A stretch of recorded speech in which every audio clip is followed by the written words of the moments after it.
We are live. Hi, Ray. Hey, hello, Hello. sir. How you doing?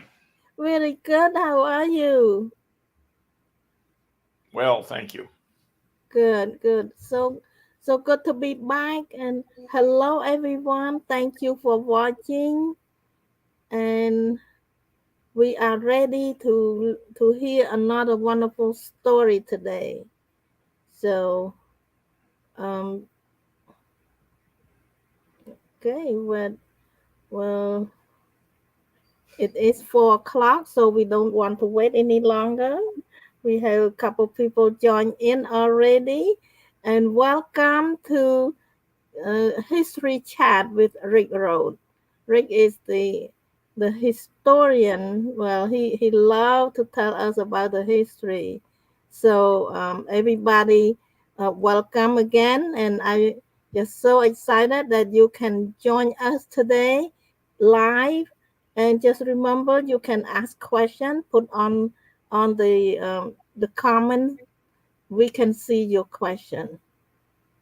So before we lose some more time, let me go right in to the introduction. So our presenter today is the 10-time nonfiction book author and an authority on American history.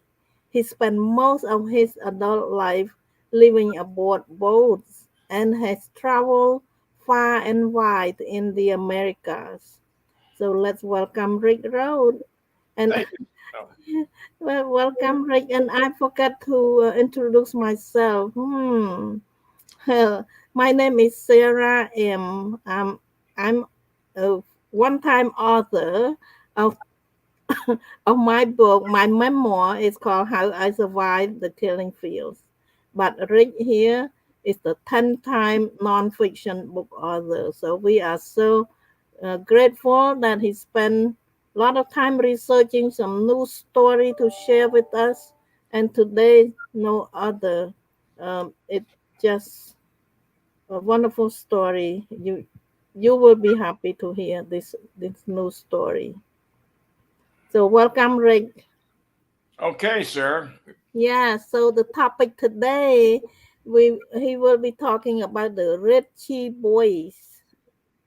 So the quote below the Ritchie Boys it said that they were initially labeled enemy aliens, but during World War II, their contributions were immense. So it's April now, and lest we forget it was in April 1944, 79 years ago, when Allied soldiers began liberating Nazi death camp.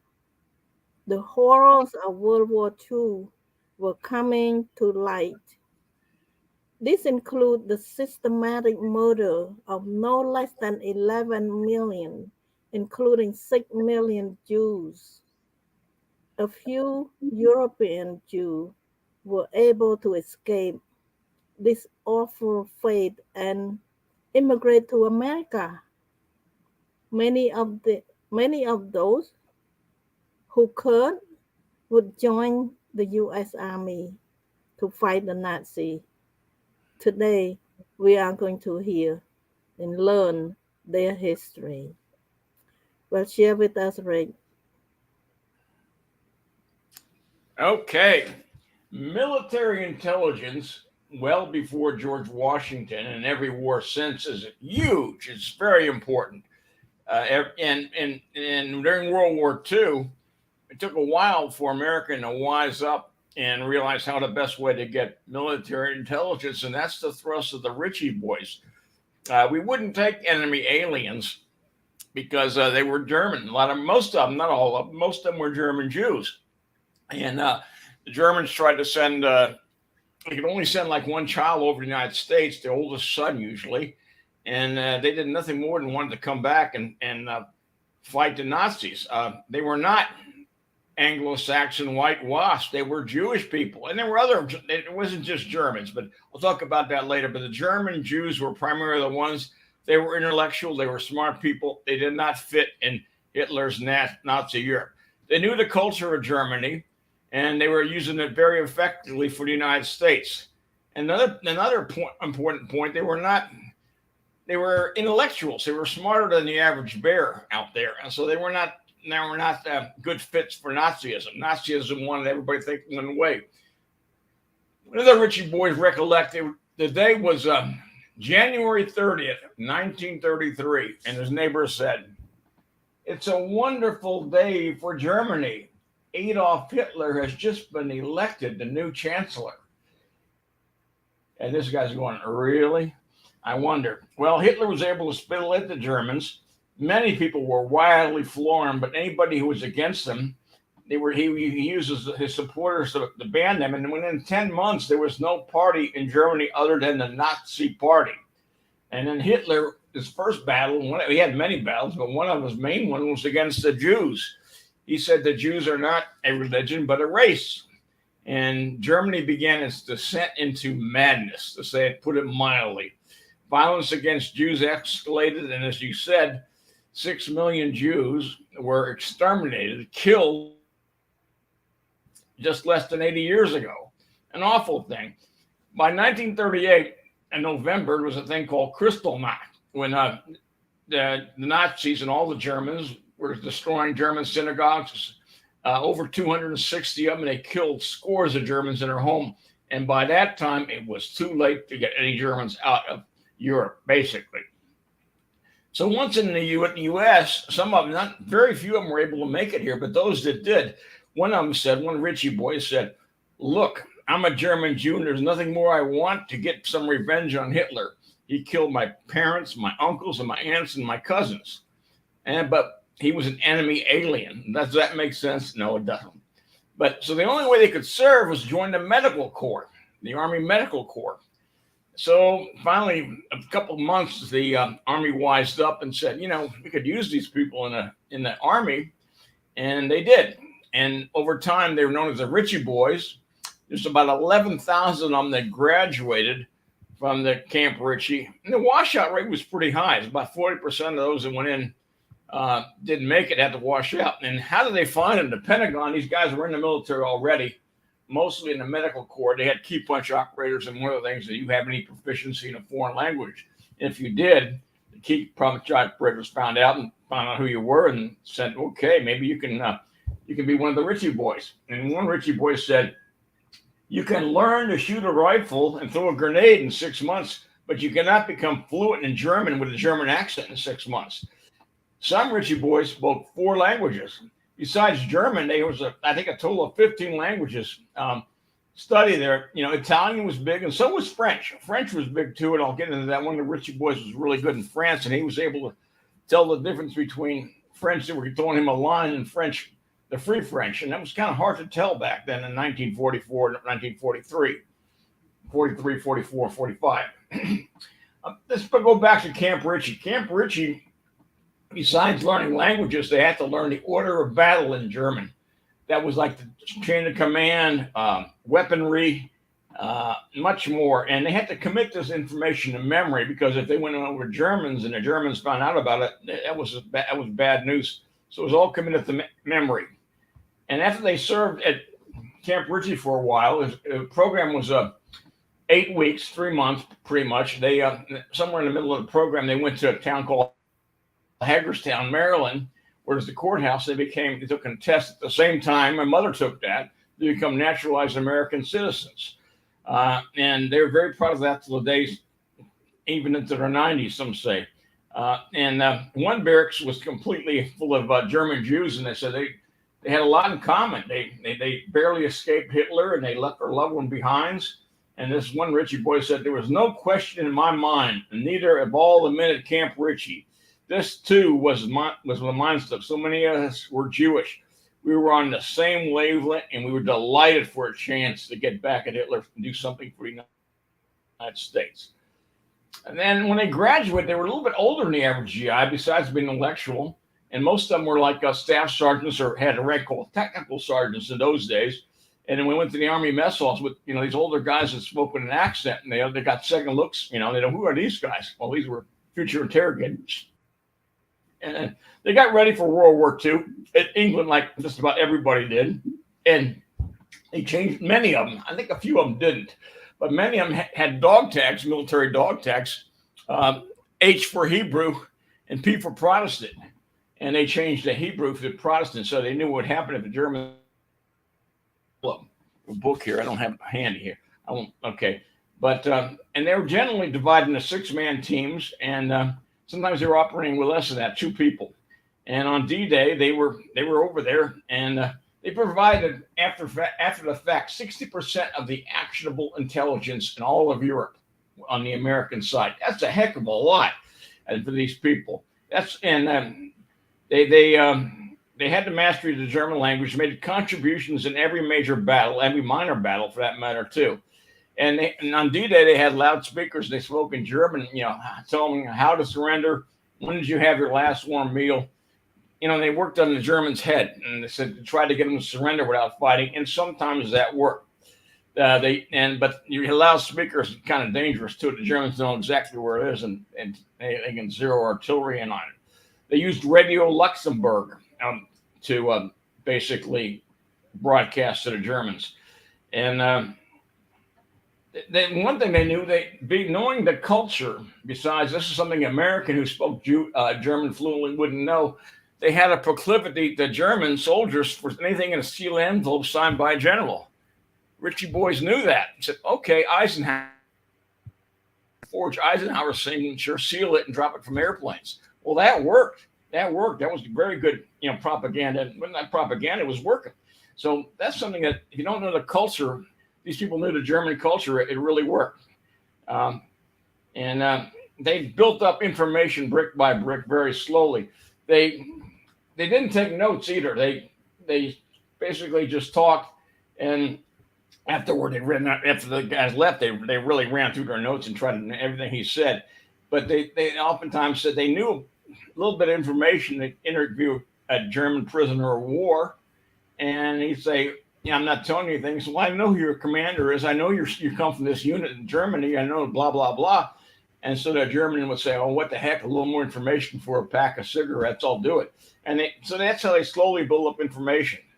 And another thing they did, when you're a captured prisoner of war, according to Geneva Convention, and not everybody abides by that, even in more recent wars, all you're required to give is your name, rank, and serial number. But the Ritchie Boys often started out with, they didn't, if you do that, sometimes the person being interrogated clams up. So they said, well, they tried a more friendly approach, or friendlier approach. How did you get captured? Where are you from? What's your favorite soccer team? And a lot of times that worked. And they say, oh, we are together in this awful war. You on one side and we on the other side. Isn't this a miserable thing? Aren't we sort of tired of it? Empathy work, shared experience. They use cigarettes and chocolate, and a human approach often paid off. And some rank-conscious Germans, they wouldn't be interrogated by a sergeant in the American Army, even though he spoke Jewish and German. So they knew that. So if they knew that, another Ritchie Boy would walk in with a captain's pin on. He was a civil sergeant, and so they used deception a little bit, more than a little bit, quite a bit actually. It's just one time. I love this story. One time, an eager lieutenant, came in, and he saw our American Ritchie Boy sergeant interrogating some Germans. He just wanted to shoot them. And the Ritchie Boy sergeant said, no, Lieutenant, these are my prisoners. You just can't shoot them. And he said, I'm going to shoot them anyway. And the sergeant told his men, you train your men on that lieutenant. He does not shoot our prisoners of war. And the lieutenant backed off. And, so they did get some good stuff there. I can say French was very important, too, because one Ritchie Boy, more than one, but one story in France was he was interrogating a lot of French civilians, and some French civilians were on our side, and some of them were on the German side. And it was hard sometimes to figure it out, but having the knowledge of the French, he could read through a lot of the, baloney that some of the people were giving him, and he was very effective in that way. And I'm sure many Ritchie Boys stationed in France were. There basically has a technique, superior knowledge, which is built up brick by brick, bribery, cigarettes, candy bars, and the like. finding common interests like soccer teams in Germany or who they like, or and maybe relatives. And one of the last ones that worked very effectively was just plain old fear. The Nazis were terrified of the Russians. They knew if they went to a Russian prison or war camp, it was all over probably. The Russians never had any. They were never stellar anywhere, and you see it in Ukraine today. And one guy said the Russians, a hard prisoner, wouldn't give him any information. He had his friend dress up as a Russian commissar full of Russia. He got a hold of a Russian uniform and Russian medals. His name was Commissar Kukrov. And he went in there and he didn't talk, but he let the other guy talk and says, well, if you don't talk, we're going to send you to the front over there on Russia and with Commissar Krukov. And the guys were scared to death of that. And they talked. And this guy really worked. So, but they ran into some trouble too. One Ritchie boy, knowing the American password to get back to the lines, spoke it in German, and the guard shot him. American. Another time, two Ritchie boys were captured along with the rest of their unit, and the Germans said, "You guys speak with a German accent. You must be German Jews." They just took them in the back and shot them. Not even prisoners of war. At the Battle of the Bulge, they got wind of it. The Battle of Bulge, if you don't know anything, was 6 months after D-Day. And the Germans was the last hurrah for the Germans. They put a thrust in. They almost were successful. It's a great story. You could write lots been written on the Battle of Bulge, but it barely wasn't. Thankfully, it wasn't successful. Almost was. But the Ritchie boys some of the Ritchie boys got wind of that. They passed the information on to headquarters as they always did, and it didn't get there. It was ignored. And the Battle of Bulge turned out to be a very, very rough battle for the Americans. And when the Ritchie boys returned to their homeland in Germany, they had many mixed feelings. This is the land of their home. They were enemy aliens initially in the United States, and they tried to find out what happened to their family, and the news was always bad. And when they saw the death camps, we were all traumatized. All of the American soldiers were traumatized, but the Ritchie boys, being Jewish, were even more traumatized. And like I say, the Postal reports that 60% of the actionable intelligence came from the Ritchie boys. That's a huge percentage. That saved a lot of Allied lives. That's wonderful. And they caught tens of thousands. Well, they didn't catch them. They interrogated tens of thousands of German soldiers, and it was a great thing. And in summary, they were very successful after the war. Businessmen, professors, lawyers, some of them were teachers. That's the same. Okay. And one of them, a professor at West Point, said this: I think we look at this group and see true heroes. We see those who are the greatest of the greatest generation. These people who made massive contributions, who helped shape what it meant to be American, in some cases gave their lives to the country. We didn't know much about the Ritchie boys till the 1990s because this information was all classified as military information. So it is coming out. It was on 60 Minutes a couple years ago, and I thought it was really fantastic. And I read a book about this. They're on the last two to show it to you, but I don't have it.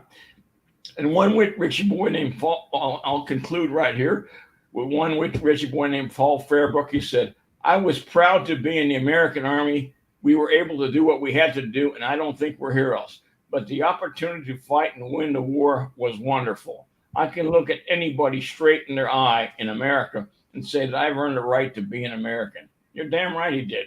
And all the Ritchie boys did. Thank you, Sarah. Great. I'll be happy to take questions. Cut it short a little bit.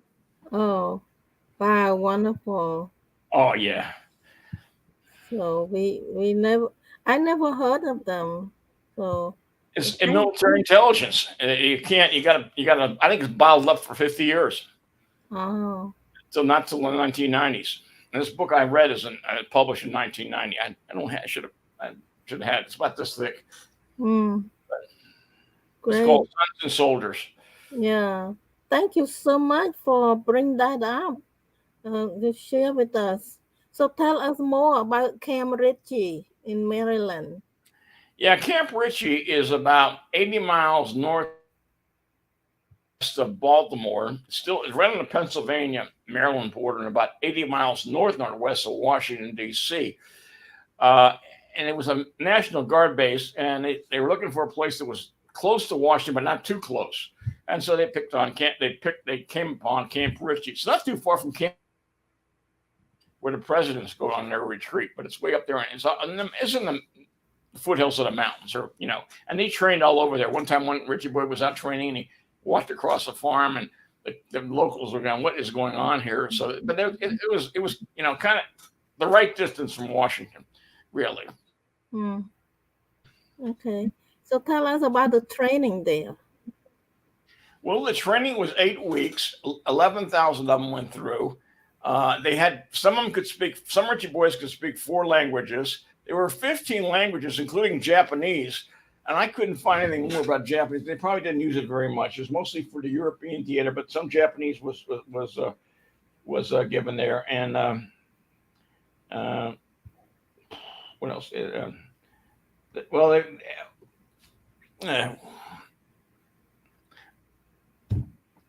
the training was and they had the order of battle. They were trained in order of battle. Look at my notes. I screwed up when I remember.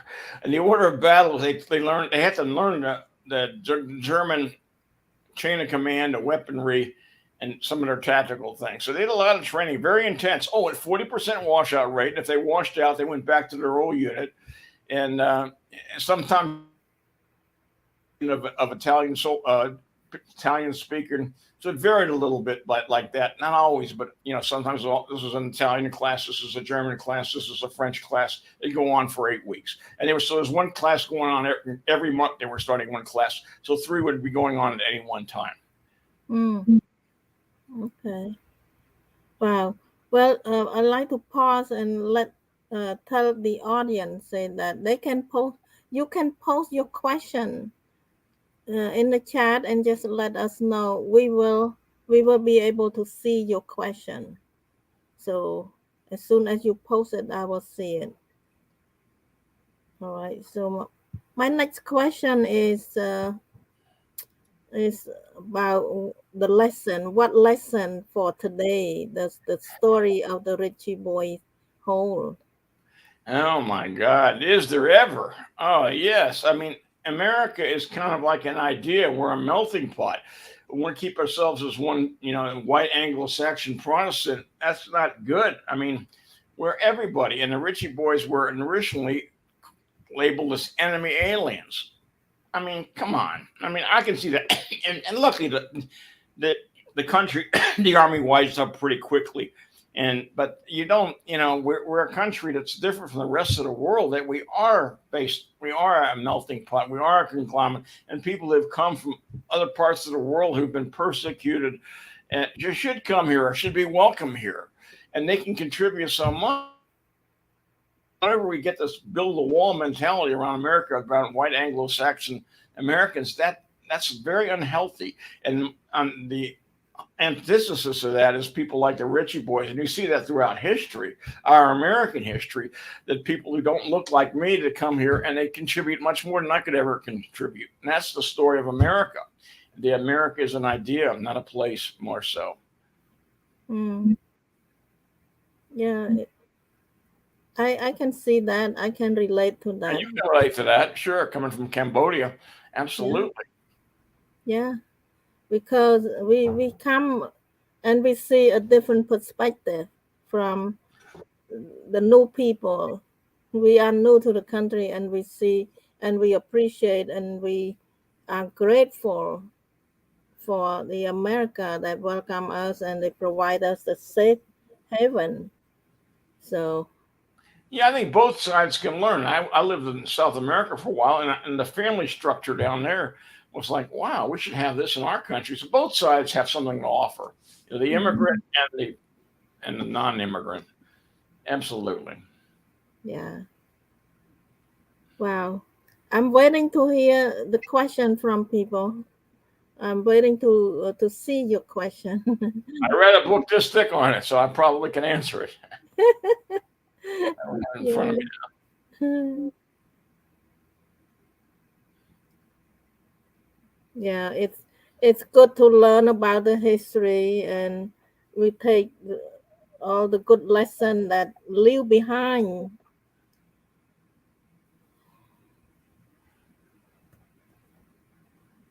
Well, it seems like there is no question, and I'm going to share the picture of the Ritchie boy. Okay. So this is the picture, and it's credit to It's at the who bottom there, isn't it? Yeah. I cannot see there's a credit to um oh HarperCollins. okay, yeah, you remember. I have the picture on it, but it's on it, but the screen is too small to show. Let me pull it up somewhere. Nope, sorry. That's three of them during World War II. Yeah. And then one guy's wearing infantry rifles, not military intelligence. Uh-huh.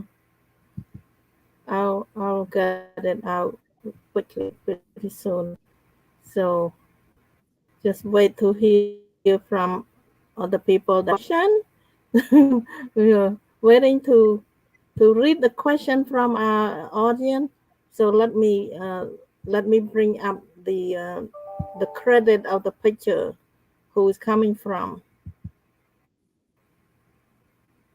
Just want to make sure that we credit the credit is due. Okay, the is the courtesy of Harper Collins. Harper Collins. So three Ritchie boys during World War II, courtesy of Harper Collins. We do not want to not mention that, and we appreciate. And I'm going to take that off, take that down.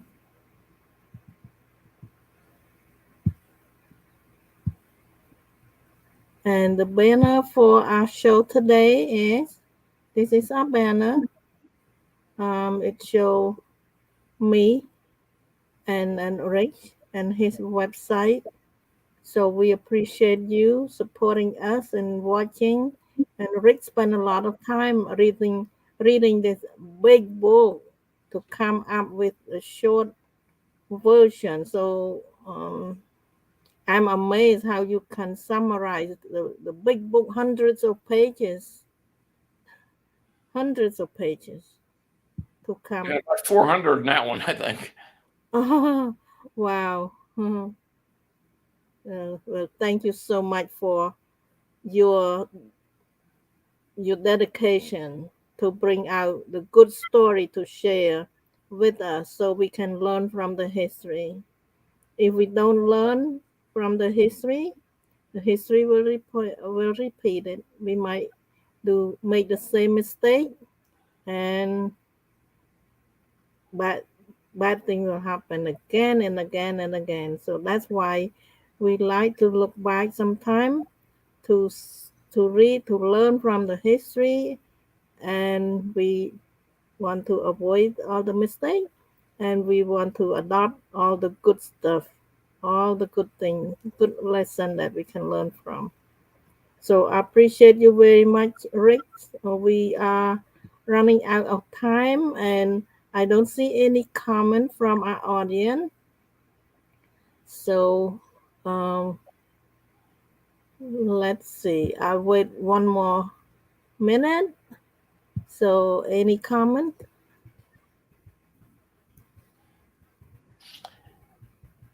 Yeah, one thing I forgot, I think, that I say the Army key punch operators were able to find these guys with language proficiency. And they were people in the United States that could speak German, but not like the Ritchie boys who understood the Mm, culture, nationality, and the psyche of the people. And they were good Germans. As Ritchie boys said, they were good Germans and bad Germans, you know. And by that, relative to the United States, SS people were kind of arrogant sometimes, and some Germans didn't want to be there, and they uh, they understood that, and they were able to work with them, and it was a good thing.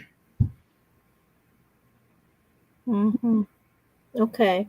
I get a warning sign that the internet is not working correctly. That's why we didn't see any comment Okay. from from our audience.